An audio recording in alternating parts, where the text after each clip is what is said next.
This news is funded by viewers like you. Please support our work at democracynow.org/give. Welcome to Democracy Now!, democracynow.org, the War and Peace Report. I'm Amy Goodman. Tens of thousands of Palestinians scrambled to flee northern Gaza on foot Wednesday after Israel's military gave them a 4-hour window to leave. Israeli officials say some 100,000 civilians remain in northern Gaza, down from more than 1 million a month ago. Human rights groups say many seniors, pregnant people, parents of young children, and people with disabilities have been unable to heed Israel's mass evacuation orders. This is Ahmed Mohammed, whose neighborhood near the Al-Shati refugee camp came under intense Israeli bombardment. May Allah protect us, because under these circumstances, anyone who wants to leave needs to have enough resources to be able to do that. Those without will have to stay where they are. It's as if they've sentenced us to death. The UN Agency for Palestinian Refugees, UNRWA, says 70% of Gaza's residents are displaced. Supermarkets have been swept clean of food and other essentials. Israeli assaults have destroyed about a dozen of Gaza's bakeries. With no clean drinking water, Palestinians have been forced to bathe in the Mediterranean Sea, where a total shutdown of Gaza's wastewater treatment plants has forced the daily release of huge quantities of untreated sewage. The World Health Organization warned Wednesday of the spread of disease. It says since early October, there's been a 16-fold increase in cases of diarrhea, most of them children under 5. Gaza's health ministry says one Palestinian child is being killed every 10 minutes. 4,324 children have been confirmed killed in 33 days of relentless bombardment. Another 1,350 children are missing and presumed buried under the rubble. More than 10,500 Palestinians in Gaza have been killed. On Wednesday, the United Nations High Commissioner for Human Rights, Volker Turk, traveled to the Egyptian side of the Rafah border crossing to Gaza, where he demanded an immediate ceasefire and accused both Israel and Hamas of committing war crimes. This is the gateway to a hellish nightmare. I cannot even fathom to think what people are going through on the other side. And then I see in front of me the lifeline that would bring relief and humanitarian assistance, which until now has not been enough, woefully inadequate. To see our interview with Volker Turk, as well as the head of the New York office of the UN High Commissioner for Human Rights, who resigned in protests over Israel's assault on Gaza, go to democracynow.org. In the occupied West Bank, the Palestinian Health Ministry says an overnight Israeli military assault on the Jenin refugee camp has killed 8 people and wounded at least 14 others. Elsewhere, Palestinian media workers took to the streets of Ramallah Tuesday to condemn the killing of their colleagues and demand Israel be held accountable by the International Criminal Court and the United Nations. This is Nasser Abu Bakr, head of the Palestinian Journalists Syndicate. More than 60 media organizations were destroyed, dozens of journalists' families were killed, dozens of houses that belonged to journalists were bombed. More than 22 broadcasting channels in the Gaza Strip stopped working completely. This is in addition to the greater crime, which is the killing of journalists themselves. More than 40 journalists and workers in media institutions were killed in Israeli bombardment. CIA Director William Burns is in Qatar today, where indirect talks are underway aimed at a deal that would see Hamas release hostages in exchange for a 3-day ceasefire in Gaza. The talks reportedly revolve around the release of 12 hostages, half of them U.S. citizens. Last month, Qatar was reportedly closing in on a deal to release 50 hostages that fell apart when Israel launched its ground invasion of Gaza.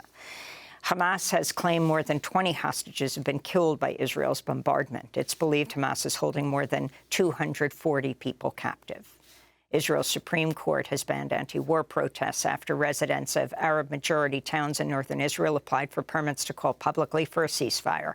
Israel's High Court of Justice sided with police who said protests would divert critical resources. On Wednesday, Israel's Knesset amended its counterterrorism law, introducing a new criminal offense, the, quote, consumption of terrorist materials, unquote. Violators face up to 1 year imprisonment. Human rights groups have compared the amendment to thought policing and warn even passively downloading material produced by Hamas could land people in prison. More than 300 Ukrainian scholars, artists, and activists have signed a letter expressing solidarity with Palestinians in Gaza. They write, quote, "Palestinians have the right to self-determination and resistance against Israel's occupation, just like Ukrainians have the right to resist Russian invasion," unquote. The letter stands in contrast to the stance taken by Ukraine's President Volodymyr Zelensky, who'd been planning to go to Israel today to show support for Israel's assault on Gaza, but canceled after news of his travel plans leaked. In Belgium, the Deputy Prime Minister, Petra de Sutter, called Wednesday for the European Union to immediately suspend its association agreement with Israel and called on Belgium's government to take meaningful action to stop the violence. It is time for sanctions against Israel. The rain of bombs is inhumane. While war crimes are being committed in Gaza, Israel ignores the international demand for a ceasefire. In 2020, the Deputy Prime Minister, Petra de Sutter, made history as the first transgender minister in Europe. Here in the United States, dozens of Jewish peace activists led a peaceful sit-in protest at the office of Earl Blumenauer Wednesday, calling on the Democratic Congress member to support a lasting ceasefire in Gaza. On Capitol Hill, more than 100 congressional staffers staged a walkout demanding their bosses back a ceasefire in Gaza. Also on Wednesday, over 1,000 employees of USAID, the U.S. Agency for International Development, signed a letter backing a ceasefire. They added, quote, "Humanitarian assistance efforts and life-saving aid are largely rendered moot in situations of escalating and indiscriminate bombing and violence," unquote.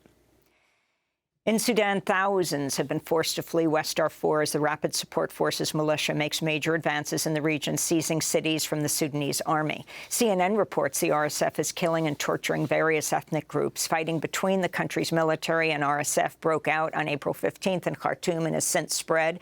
At least 10,000 civilians have been killed, many more injured. The UN says 4.5 million people have been internally displaced, while over 1.2 million have fled Sudan, many of them crossing into Chad. They told me that my brother was killed, and we do not know where he is. I, my mother, and my sister's children came to Chad. We don't know where my father is. We couldn't find him. They burned everything and took everything. We did not bring anything with us, only God and our clothes. The UN warns the conflict could soon engulf South Sudan and the disputed Abyei region. Sudan's health system is stretched to the breaking point, they say, as 4 out of 5 health facilities have stopped functioning in some areas. Cholera, measles, dengue, and malaria are quickly spreading, as is malnutrition. The warring parties met for talks in Saudi Arabia this week, where they agreed to help facilitate humanitarian aid access, but did not agree to a ceasefire. The European Union's climate monitoring agency says 2023 is on track to be the hottest year in at least 125,000 years. October shattered the previous record set for the month, set in 2019, with surface temperatures soaring to 0.85 degrees Celsius above historical averages. On Wednesday, a United Nations report found the world's top fossil fuel producers still plan to produce more than double the amount of fossil fuels in 2030 than what would be consistent with limiting global heating to 1.5 degrees Celsius. In Somalia, historic rainfall and flooding has killed at least 29 people and displaced over 300,000. The flooding's also destroyed vital livestock and farmland. This is a displaced person describing the scene at one of the camps that's been set up to house fleeing residents. It is raining on us for the 5th day. Lying in the rain killed 2 elderly women. Our makeshift shelters were washed away. Children are missing now. We do not know whether they are dead or alive. We request the aid agencies to urgently help us. This rain is a disaster. The downpours come after a protracted drought in the Horn of Africa that killed an estimated 43,000 people in Somalia last year. The climate crisis is increasing unpredictable cycles of extreme weather. Democracy Now! Will be broadcasting from the UN Climate Summit in Dubai in December.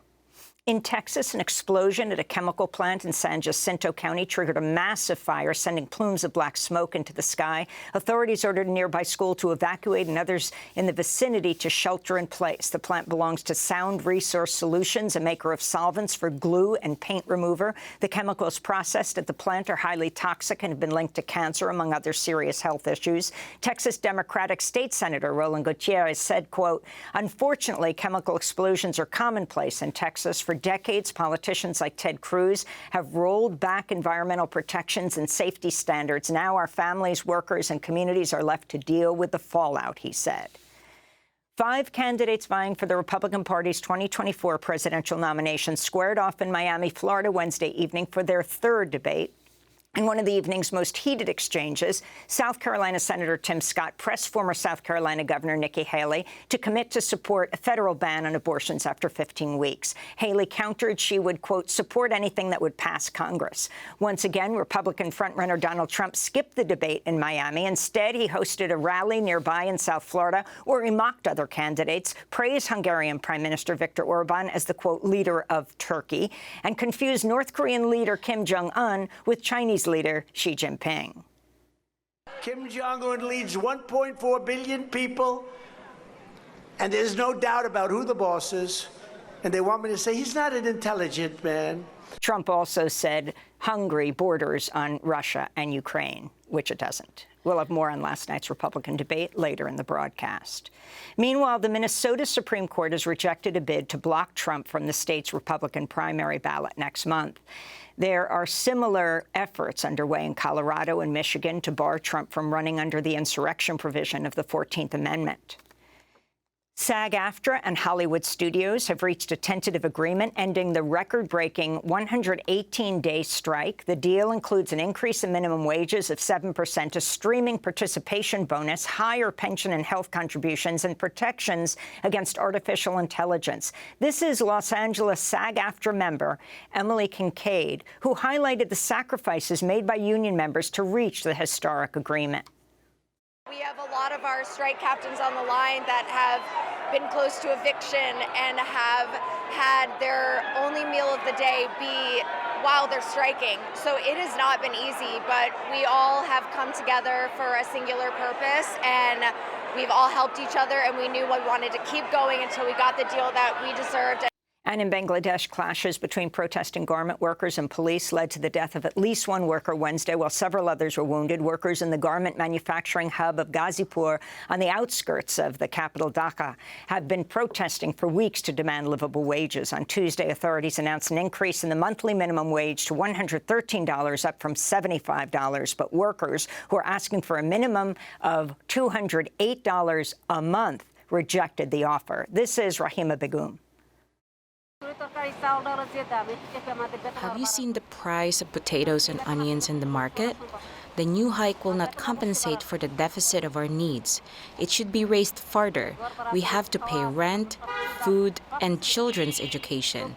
The market economy is on fire. How can we go on like this? Bangladesh has some 3,500 factories employing about 4 million garment workers, most of them women. They're making clothes for fast fashion brands in the U.S. and Europe, including H&M and Gap, and sell to major chains like Walmart. And those are some of the headlines. This is Democracy Now!, democracynow.org, the War and Peace Report. I'm Amy Goodman. And I'm Nermeen Sheikh. Welcome to our listeners and viewers across the country and around the world. Democracy Now! Is funded by viewers like you. Please give today at democracynow.org/give.